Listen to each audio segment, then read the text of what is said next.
spent 100 quid yesterday. I opened my fridge this morning and that's all it's got. Why on earth would I pay £14 on this sirloin steak? Don't even know where it's from. Why are the tomatoes £5? Are you actually serious? £5 they said. Come to M&S they said. Just 5 years ago, a £40 food shop was £30, and you knew who to blame. Greedy, price-gouging supermarkets pocketing their fat margins. Except, supermarket margins are not 50%, they're 2 to 4%. That's right, 2 to 4% is what supermarkets make on the food that they sell you. So, who is taking big fat bites out of this loaf of bread?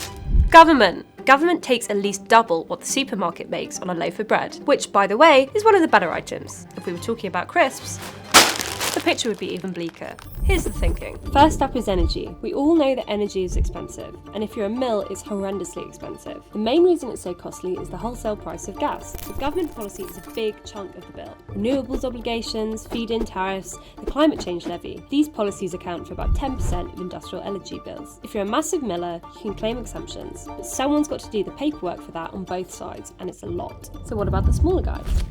The government has another demand for mills. The bread and flour regulations of 1998 dictate that non-wholemeal flour must be fortified with calcium, iron, vitamins, and by the end of 2026, folic acid. It's a sensible idea, but should government really decide what goes into our food? Also, there's a lot of stuff going in a loaf like this that isn't great for you anyway. It's now time to bake it. Here's expensive energy cropping up again. Then, there are the bakers themselves. The government recently increased the national living wage and lowered the threshold for employer national insurance contributions, so taxing more of what bakers make. Basically, the government has made employing people significantly more expensive, and that gets passed down into the cost.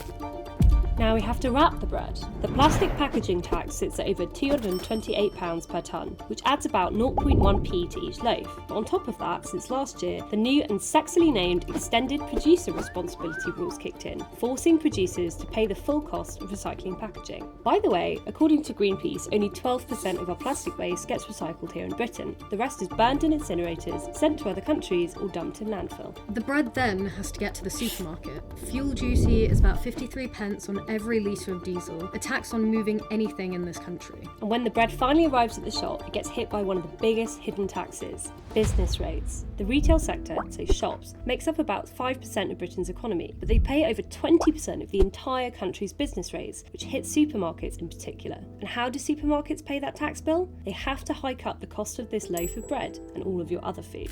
On top of that, supermarkets have also been hit by a rise in the national living wage and national insurance contributions. That's another 2p per loaf.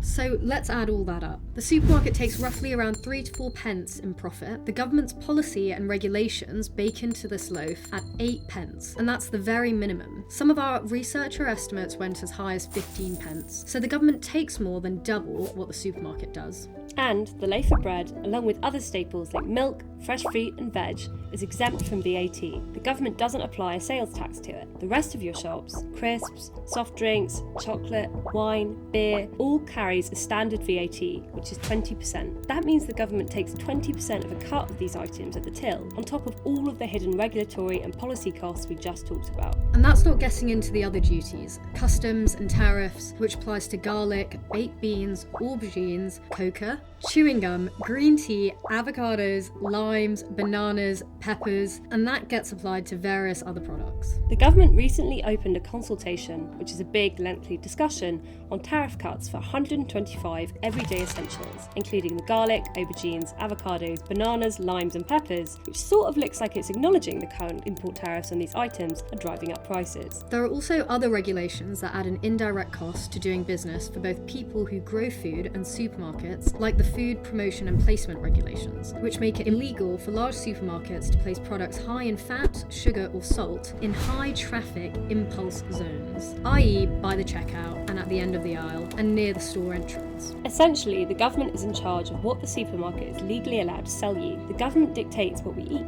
It also recently asked supermarkets to put a voluntary price cap on staples, like this loaf of bread. In return, it offered to ease some of the tariffs, packaging regulations, and healthy food regulations. Which makes you wonder, if the government knows these regulations are making food more expensive, expensive. Why not get rid of them? If those in power are so serious about keeping the price of food low, why introduce these policies and regulations in the first place? Next time you look at your receipt and feel like you're being robbed, you may well be, but you're probably blaming the wrong people.